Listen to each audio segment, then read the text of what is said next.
महाराष्ट्रामध्ये प्रचंड उत्साहात मतदान होतंय। अगदी चांद्यापासून बांद्यापर्यंत या सरकारला घरी बसवायचं आणि नवं विश्वासाचं महाविकास आघाडी सरकार आणायचा निर्धार महाराष्ट्रातल्या तमाम जनतेने त्या ठिकाणी घेतलेला आहे। मराठा समाजावर आंदोलनावर झालेला लाठीमार आणि अनेक विषय आहेत या राज्यात। छत्रपती शिवाजी महाराजांच्या पुतळ्याचा झालेला अवमान असेल, बदलापूरची घटना असेल, वाढलेली महागाई असेल, या सगळ्या गोष्टी नजरेत ठेवून निश्चितपणे महाराष्ट्रातली 13 कोटी जनता महाविकास आघाडीला मॅन्डेट देईल अशी आम्हाला खात्री आहे। कोल्हापूरमध्ये पण चंदगड पासून शिरोळपर्यंत सकाळपासून अत्यंत उत्साहात मतदान सुरू आहे। काही ठिकाणी तांत्रिक ईव्हीएम मध्ये अडचणी येत आहेत, परंतु तत्परतेनं प्रशासनही तत्परतेनं त्यामध्ये सुधारणा करताना त्या ठिकाणी दिसतंय। काही किरकोळ तक्रारी येतात, परंतु ताबडतोब त्यामध्ये सुधारणा करण्याची भूमिका प्रशासनाने घेतलेली आहे आणि आम्हाला खात्री आहे की या राज्यातली जनता हे महाविकास आघाडीला मॅन्डेट देईल आणि महाविकास आघाडीचं सरकार येईल। पैसे वाटल्याचा प्रकार आहे, कशा प्रकारे मात्र साफ इन्कार केलेला आहे। नाही, हे सरकार खोकेवाला सरकार आहे हे महाराष्ट्राला माहित आहे। पैशाच्या ताकदीवर मतं घेण्याचा प्रयत्न हे सरकार करतंय हे आता महाराष्ट्रातल्या तमाम जनतेला माहित आहे। परंतु हे पैसे देऊन उद्याची महागाई अंगावर घ्यायची का, उद्याची बेरोजगारी अंगावर घ्यायची का, हा जनतेनं निर्णय घेतलेला आहे की हे करणार नाही।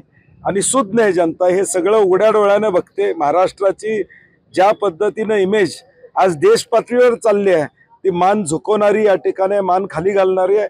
आणि म्हणून ह्या सगळ्या गोष्टी बाजूला सारून महाविकास आघाडीलाच लोक मतदान करतील अशी आम्हाला खात्री आहे। राज्यामध्ये काय चित्र वाटतं तुम्हाला? ज्या पद्धतीने प्रचाराचे मुद्दे होते, आरोप प्रत्यारोप झाले, धर्म त्याबरोबर गॅरंटी, हे सगळे मुद्दे आले, महत्वाचे काय मुद्दे वाटतात तुम्हाला? नाही, मी म्हणलं सातत्यानं आम्ही सांगतोय महाराष्ट्रातला मध्यमवर्गीय महागाईनं पिचलेला आहे, बेरोजगारी वाढलेली आहे। MPSCचे नव्हते एवढे आंदोलन या महायुतीच्या काळात झालेले आहे आणि म्हणून महाविकास आघाडीचा जो महाराष्ट्रात धर्म वाचवला पाहिजे या भूमिकेतून आदरणीय राहुलजी असतील, आदरणीय पवार साहेब असतील, आदरणीय उद्धव ठाकरे साहेब असतील, यांच्या नेतृत्वाखाली आम्ही एक विश्वासाचं सरकार देतोय। अविश्वासाचं वातावरण या महाराष्ट्रामध्ये निर्माण झालेलं आहे। आमदारच पळून जायला लागले, पक्ष फुटायला लागले, विश्वास ठेवायचा कोणावर असं सामान्य जनतेला वाटतंय आणि म्हणून विश्वासाचं सरकार आम्ही देणार आहे आणि हाच नरेटिव्ह महाराष्ट्रामध्ये आता गेलेला आहे। गेल्या 2 दिवसापासून गाड्यांची तोडफोड होते, सुप्रिया सुळे आणि नाना पटोले यांच्या ऑडिओ क्लिप आहेत त्या बाहेर काढल्या, नेमकं काय वाटतं? मला वाटतं हे एक षडयंत्राचा भाग आहे, कारण की काल जी घटना विरारमध्ये घडली त्याचा उतारा म्हणून ताबडतोब काहीतरी काढायचं आणि मग ती बातमी किल करायचा प्रयत्न करायचा, परंतु सत्य लोकांना माहित आहे आणि म्हणून सुप्रियाताईंनी त्याचा खुलासा केलेला आहे, नाना पटोलेंनी त्याचा खुलासा केलेला आहे। हे षडयंत्र आहे आणि हे फक्त निवडणुकीचे केलेला स्टंट आहे। महाराष्ट्रातली जनता असल्या चुकीच्या गोष्टींना भुलणार नाही। जे टीव्हीवर बघितलेलं आहे विरार मधलं ते सत्य लोकांच्या समोर आहे। कोल्हापूर जिल्ह्यात काय परिस्थिती दिसते? नाही, मी म्हटलं जसं कोल्हापूर जिल्ह्यात देखील महाविकास आघाडीला प्रचंड मॅन्डेट त्या ठिकाणी, कारण की गेल्या 2.5-3 वर्षामध्ये टक्केवारीचे प्रतिनिधी या कोल्हापूरमध्ये टक्केवारीच्या माध्यमातून या कोल्हापूरला बदनाम करण्याचा प्रयत्न केलेला आहे आणि आम्ही कोल्हापूरच्या विकासाचं विजन घेऊन पुढे जात आहोत।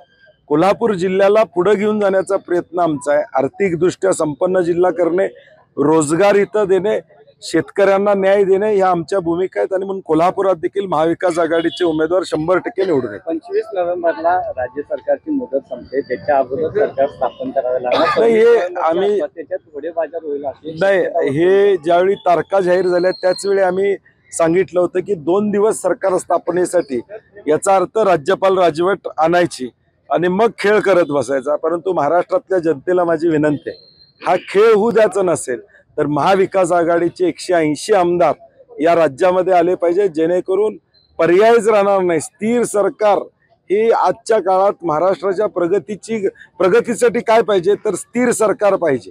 हे असलं चुकीचं सरकार, फोडाफोडीचं सरकार नको आणि म्हणून राज्यपाल 26 तारखेनंतर आम्हाला तशी वेळ येणार नाही, कारण की मॅक्झिमम जागा आमच्या येतील आणि राज्यपालांना आम्हालाच बोलवावं लागेल। जिल्ह्यात 10च्या 10 जागा